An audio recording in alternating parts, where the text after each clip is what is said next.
started lobstering as a summer job as a kid when I was 14, and then lobstered every summer until I went to college for about a year and then dropped out and started lobstering year round.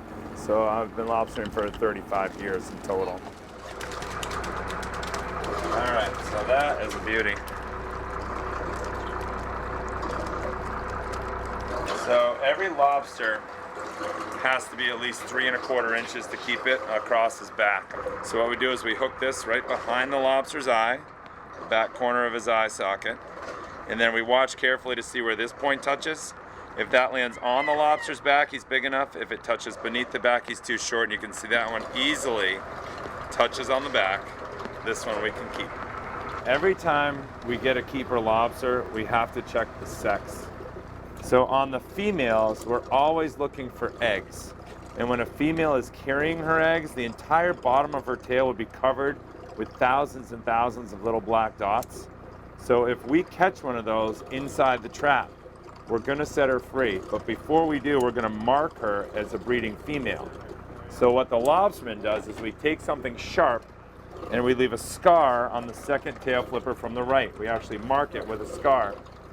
So that scar indicates that she's a breeding female. So even after she's thrown back and the eggs are released into the sea, we're always checking the sex and we're always checking females for a mark.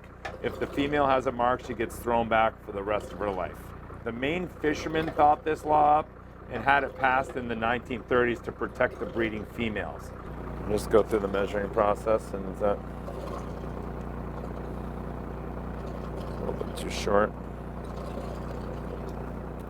So you can imagine that once we mark a female, she's going to get thrown back from the trap year after year after year. So eventually, we have a lot of very large breeding females in our population.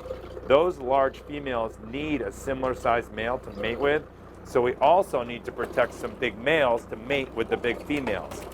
So we've already used the short side of the measure of 3 1/4 inches, but the back of the measure is 5 inches. And that's a maximum size limit. In the state of Maine, you can't keep a lobster that's over 5 inches on the carapace.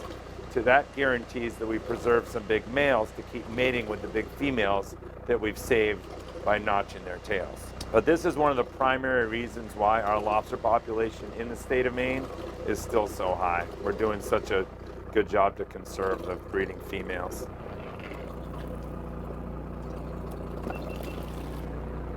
I really enjoy doing it. It's a lot of hard work, but I think the reward can be there. And every year is different. I mean, some years you catch a lot of lobsters, some years you don't. So you can never really rely on the income entirely, but you just work as hard as you can and then let the chips fall where they may.